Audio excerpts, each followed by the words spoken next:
Today we're going to have two topics. Let me first share my computer screen.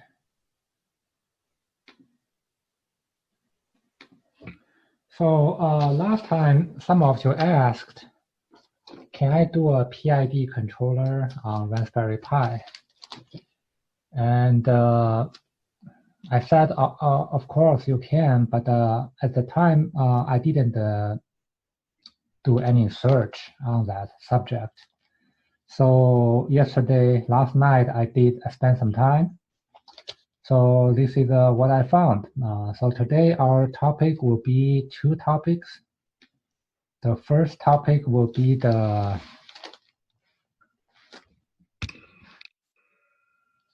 PID on Raspberry Pi. The second topic, again, is the result of my hard work last night, is a PLC. So we can also, get a PLC on our Raspberry Pi. So you don't have to go out buy a PLC. You can have a PLC right there with $0. So let's start it with a PID first. It turned out Raspberry Pi has many PID code pre-exist. But the one I like most, my favorite, is that's what I was going to show you. So if you Google, you will find so many PID on Raspberry Pi, you will get lost. So let me share my results. So this is, again, my favorite platform called Node-RED. And look at here what I found, PID controller node. So what that means is you can just use the Node-RED platform, build a PID controller. And that controller has a web interface. So that is the web interface of this controller. You probably cannot see the web interface. Let me reshare that web interface.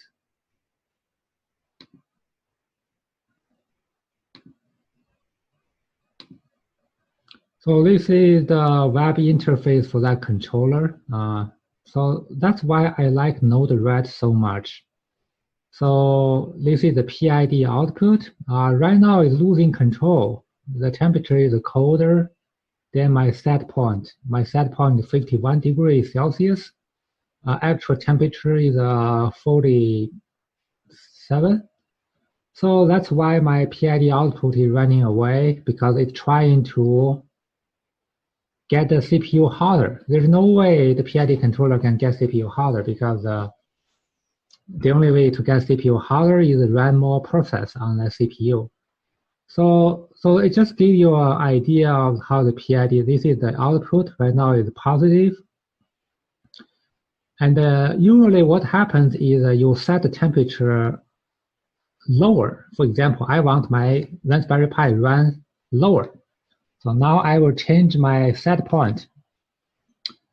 Instead of 51, I change it to 40 degree. So if I change it to 40 degree, and then I will redeploy my code. Now let's look at here. So now the temperature should be 40 degree. So it's 47. It's way hotter than 40 degree. So what happens is my PID controller, you see, gets significant response. And so now it's this output can go to turn on a cooling fan. So the cooling fan will turn down. So hopefully the temperature will reach 40 degree instead of 47 degree right now. So it's running too hot. I need to get the air going through, so blow some cold air. So this is a PID controller. So all you need to do is install one extra node. The one extra node you need to install is right here.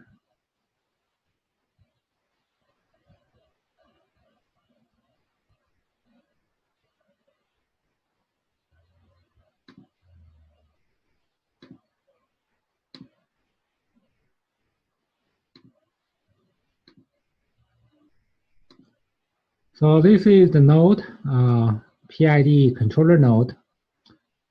And if you double click on that, you see the set point. Did you see my new window? I think I need to reshare. Okay. So the set point is 40. The proportional gain is 1.25. The integral gain is 0.1. So you just tune this controller just like you did on the any other PID controller. For example, I changed it to 2. It was a 1.25. I changed it to 2.5. I doubled it. So I will save it. So now my controller is retuned. I will deploy it. So then I will look at the response of my PID control. So that response is a new response. The new response is based on the tuning I just did. So that's right here. The PID controller is doing its work. You see the negative became bigger. Negative means I need to turn on the cooling fan. So you can tune your PID controller just like tuning any other. The nice thing about this is the user interface is just a web browser. So as long as you have a web browser, you can just control this PID controller. So are you using the same temp sensor and heat source from the other? Oh, excellent question. Temperature sensor. The temperature sensor is built inside the CPU. We are measuring the temperature of CPU. Actually, the Raspberry Pi internally has a temperature sensor. Okay, but it won't measure the outside air temperature. Yeah, it was measuring the CPU temperature. Yes. Good question. Yeah, that's where the temperature came from. The temperature came from here. Get CPU temperature, this node right here. Get CPU temperature. And then the temperature, instead of send to the PID controller directly, it will send out to did you remember MQTT? MQTT is the Twitter of IoTs. So it will just send a tweet about the temperature. And then the PID controller will read the tweet message and then make a decision and send another tweet. So this controller, the input is a message, output is another, like a tweet message. This tweet message will be read by the plant, send a PWM signal to pin number 7. So pin number 7 will be where your cooling fan will connect it to. What is the advantage of this? The advantage of this is first, it will save power because we just run the motor enough speed to cool the CPU down, not run too fast, wasting lots of power using PWM. Second, the temperature will be more accurately controlled. Instead of all the other system use on-off control. That means if the CPU gets too hot, the fan turns on 100%, hopefully cool down a little bit, and then shut it off. In this case, the PID controller will have that motor just run fast enough to match the amount of heat generated by the CPU. So the temperature of the CPU will remain constant. So this is just like the PID project we did in our other class, except you do not need to buy the controller. Looks like next semester, if you guys taking both classes at the same time, you can save a little bit of money without buying the off-the-shelf controller. You just buy a Raspberry Pi. Use that Raspberry Pi for 2 classes, one for PID control, one for Raspberry Pi, right? And also for a third class, that is a PLC class. So that's the second topic I'm going to talk about. Is the Raspberry Pi can also be used as a PLC controller. PLC controller. So this is let me reshare. This is called OpenPLC. OpenPLC.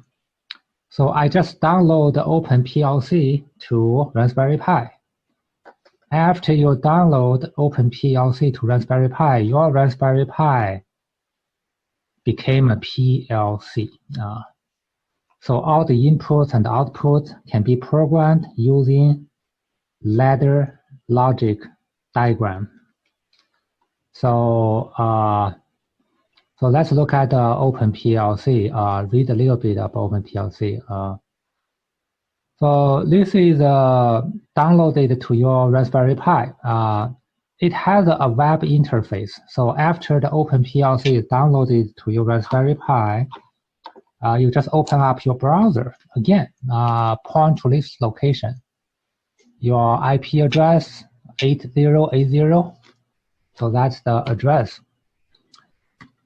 And okay, you need a password. Open PLC is the username, and you also need a password. So once you log in, and you can look at the pins. Right now, it's Raspberry Pi. This OpenPLC runs on dozens of other computers, not just Raspberry Pi. So now I choose Raspberry Pi.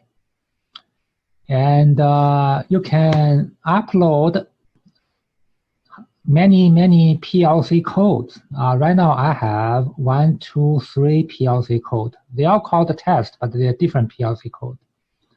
I did this one last night at 10:30. This one yesterday 9:30. So that's a couple of testing code I deployed, downloaded to the PLC. So if I choose this code, I can launch this code. So this code will be launched in the PLC. And after the code is launched, the ladder logic will be realized inside that Raspberry Pi. So that Raspberry Pi will activate the input and output will just respond just as a PLC will respond. So this will be a great teaching tool if you take a PLC class, because all the PLC lab exercise, you can do all those PLC lab exercise on your Raspberry Pi. All you need is to connect a couple of buttons and a couple of LEDs. The buttons were connected to the inputs, the LEDs or motors, whatever you need to connect on the output side. This OpenPLC basically cut the input and output half and half. With about, if I'm not sure, about 10 as inputs, another 10 as outputs. For the 10 outputs, one of the outputs are actually analog outputs.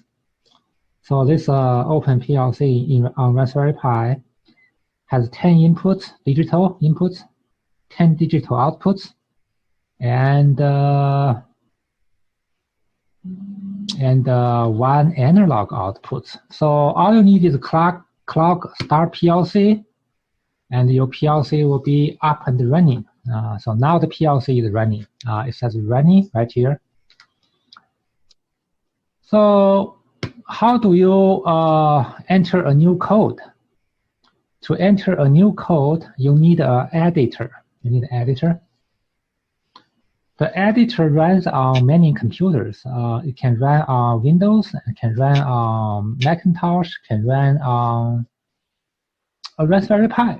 I actually downloaded to the Raspberry Pi last night, the editor, the PLC, OpenPLC editor. Unfortunately, it doesn't work. I don't know why. But on my other computer, my laptop, it does work. So the OpenPLC editor is just like any of the PLC programming environment, the programming IDE. So it's really nice. So you just, if you're familiar with PLC coding, programming, you don't have to learn how, the whole idea is to make it easy for the technicians or engineers who are not computer scientists, get a computer degree. So they can use the ladder diagram they're familiar with. They can draw the ladder diagram on OpenPLC editor. The OpenPLC editor has a graphic programming environment. So the programming environment is graphic. You simply draw the ladder diagram and click the download button. It will be downloaded right here. So these three are what I did last night. I just click download button, download the three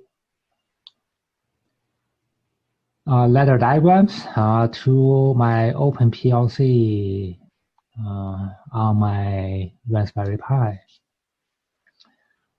So this is another topic. The last topic I did is besides OpenPLC, if you take my control class, you remember I talked about the SCADA, right? SCADA. Anybody remember SCADA? I talked SCADA yesterday. SCADA is a supervisory control and data acquisition. Because all those PLCs, for example, my PLC runs on Raspberry Pi, which is networked. So you can have PLC on Raspberry Pi. You can have dozens of those. And because they are networked, so you can actually download a SCADA program and have a central location to manage all those dozens of PLCs or PIDs. You can also manage PIDs. So suppose you run a big factory in your basement, whatever you do. You have many PLCs, you have many PIDs, and you can manage them, each one of them individually, separately, or you can have a SCADA program and manage all dozens of control loops in a central computer. So is there a free SCADA? It turned out, yes, it is. I actually downloaded it on my computer. Let me show you my SCADA. In order to run SCADA, you need to download the SCADA. The SCADA I downloaded, everything you just Google it. There's so many instructions. The SCADA I downloaded are called the SCADA BR. SCADA BR. So let me load up my SCADA BR on my laptop. So I will load up. After I load up everything, I will share the GUI, the SCADA GUI. So it's this SCADA is about 1 gigabyte. A lot of those is unrelated to the SCADA. It's 1 gigabyte because it's a virtual machine. So my SCADA is loaded up. Let me see, my SCADA is loaded up. Okay. And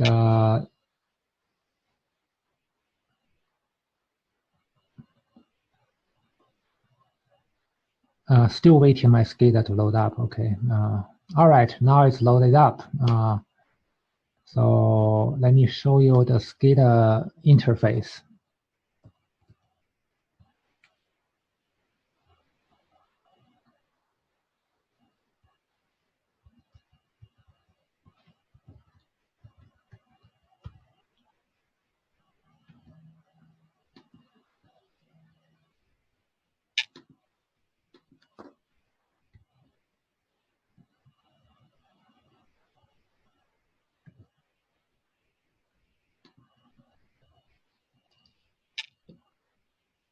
So let me share it with you, SCADA.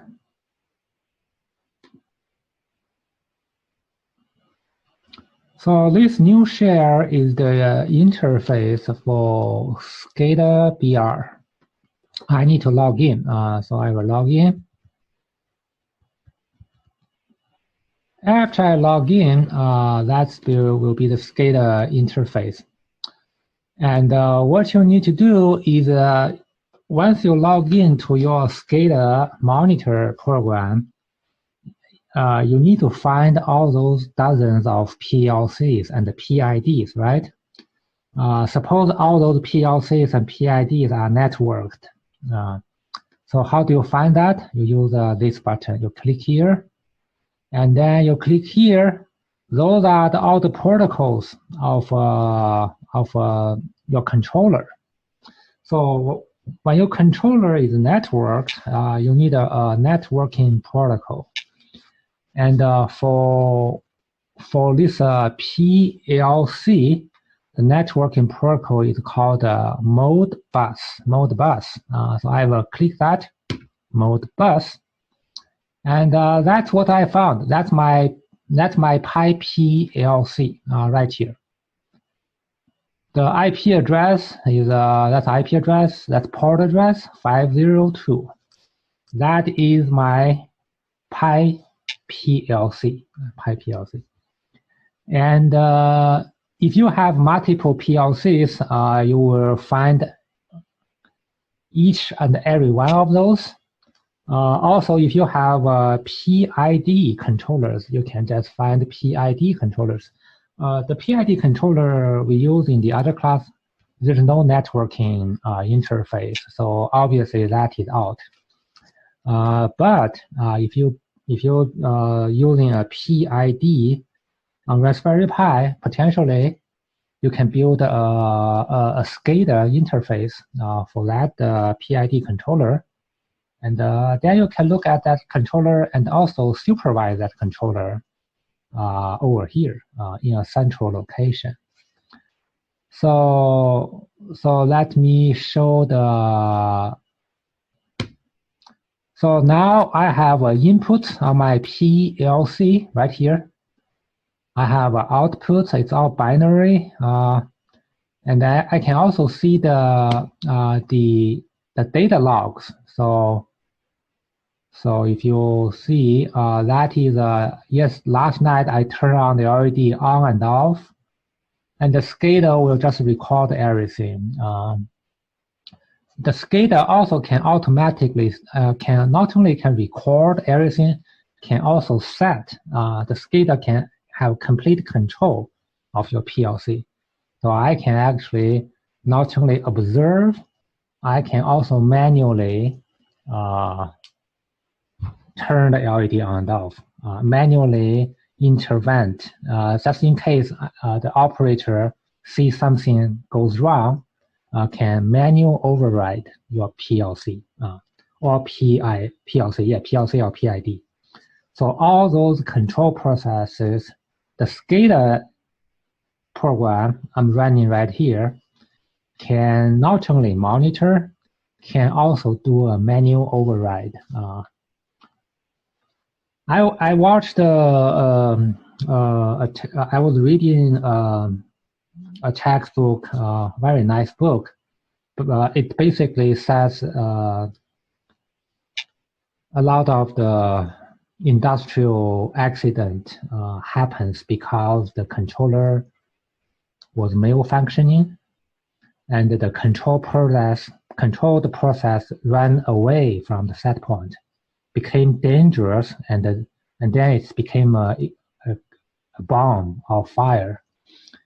I was just before the class. I actually read there is a Chinese city. There is a plant was having an accident. I was wondering what's going on. But in the author, the textbook, they use the example 10 years ago in United States, a chemical plant, how the controller lose control, and 4 people died because of that.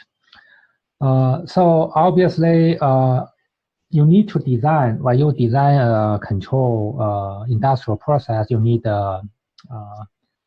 very careful design. Not only need careful design, you need this SCADA system.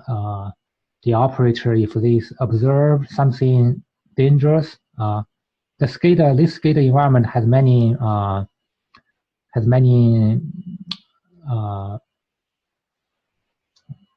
well, what do we call the warnings, the alarms. So when the alarm happens, the operator or the engineer can use SCADA to override the control system manually, shut off something to prevent the accident from happening. So that is a SCADA. It's a free program. If you want to experiment, you can download it. So ideally, you will download both the PLC and the SCADA. After you download the PLC and SCADA, you can set up your PLC and then use SCADA to monitor and supervise that PLC. Of course, you can have multiple PLCs if you have multiple Raspberry Pi. So you can control multiple processes.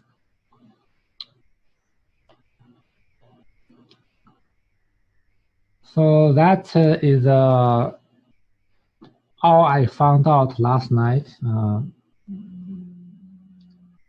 I spent a couple hours. That's the results.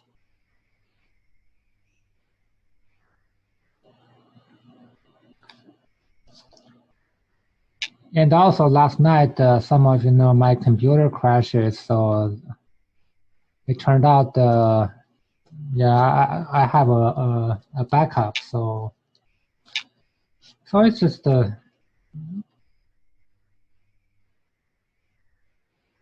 that's why computer is. Was the hard drive bad or what? Hard drive is all right. I just I probably maybe a software problem. So I just restore my backup. I have a recent backup I restored. Everything good. Okay. I did lose yesterday's recording, the morning class recording. I lost that. But other than that, everything is good. But today, Apple is coming up with a new laptop, new computer. Apple computer will all based on ARM processor. That means the Apple computer is basically a Raspberry Pi. So we have Raspberry Pi, and we have Apple. All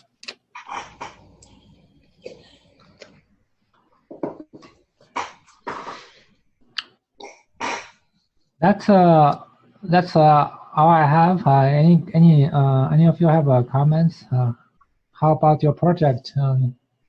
Only 2 weeks left, and we don't have final exams. All we did is your final project. I would say the next week, next Thursday, right? Next Thursday we will have a demo, and then I will collect your report.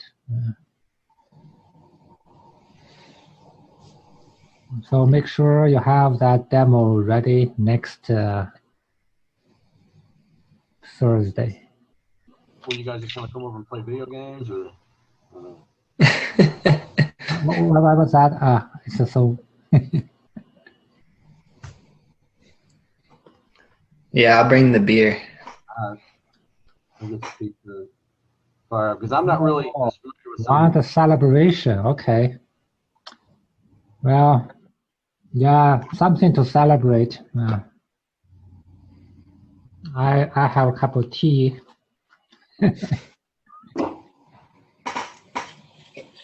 So how is your project going? Everybody is going smoothly. Your project? No. No. Well, you need to spend a couple hours, just like I did last night. Yeah, I'll probably do some. I don't know. I gotta find time.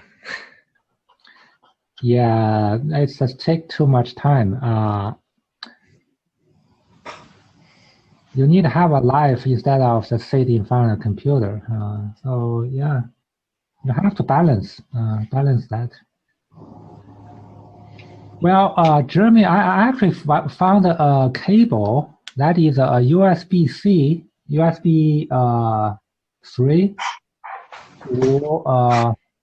to this cable, $10. So you can do your project with $10. If you're still waiting for your case.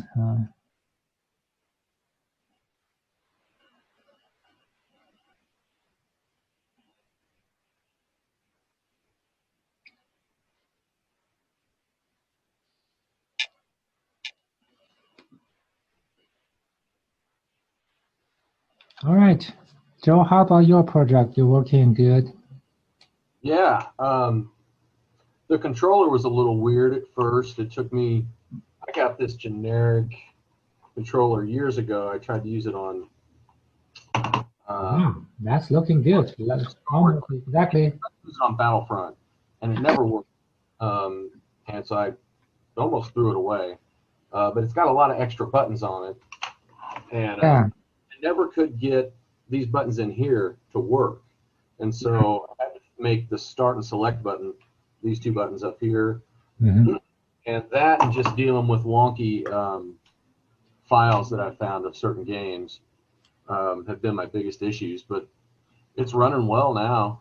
But like some of the games were listed as NES games. And then when I actually loaded them in there and I looked at the file types, it turned out they were Super NES games.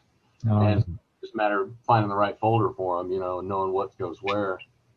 And now I'm just trying to get used to the gameplay on a controller like this. Yeah, I saw a couple of days ago somebody is selling their old Super Nintendo game console for $400. I said, who is crazy? $400. Wow. Well, actually, Sam's Club has for $1,000 those video game table. That's pretty nice. Yeah, I saw those. Yeah. I think they're basically the same thing inside them. Last semester, one of our students did the project just to build a table just like that, put a monitor inside, and 2 players, big buttons, exactly like Sam's Club. He probably spent a few $100 buying parts, doing the woodwork. Yeah, it's identical. It's so good. His coworker is asking him to build another one for them. That could be a good business. I'm playing some of these games and I'm like, and I'm looking at it, I'm like, how did we ever do that? I mean, we used to stay up all night, eating pizza, drinking beer, and playing these games, and the graphics are terrible. Like, the original Doom, and it's, compared to what's out there now, I don't know how. But at the time, it was the coolest thing out there, Oh yes. Oh my. That's true. I played it I'm not a game player, but yeah, I have the same feeling. How can we even spend $30 by that kind of game? Yeah, I remember, playing that on a PC in the dark, by myself and getting freaked out because you have headphones on, you get so immersed in it. Oh, okay. And now I look at it, and it's like the graphics are horrible. Yes, the graphic is. And then I think the NES game is different than the PC game. I don't think it's quite as fleshed out. Because the PC game was, we had to load several discs and to get, and I think they trimmed all that back when they put it on a console. Yeah. I guess 30 years later, you will have the same feeling because every game is a three-dimensional virtual reality. You will say, how can I play that kind of game on a flat screen? Yeah, right. Yeah.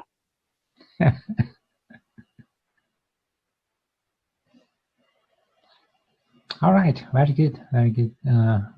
Jeremy is not there, I guess. Anyway, that's all I have for today. If you guys have no questions, I just close. I think Jeremy is there, but anyway.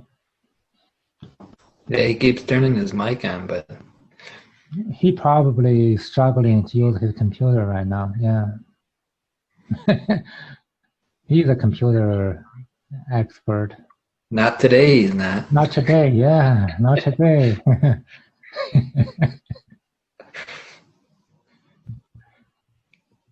Yeah, he's struggling. I see he's struggling so hard.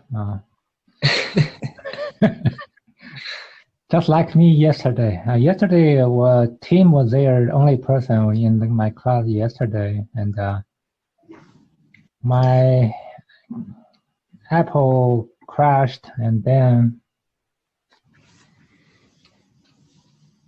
Yeah, your other one wasn't working too well. Your other computer. yeah, it's the same year old computer. It's all 10-year-old computer. One is a Sony, one is an Apple. So the 10-year-old Apple still pretty good.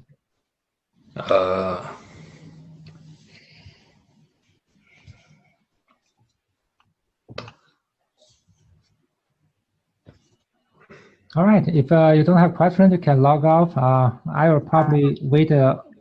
I will hang on here for maybe 5 more minutes if Jeremy is online. Otherwise, I will just. You guys can just go about your own, do about your own things.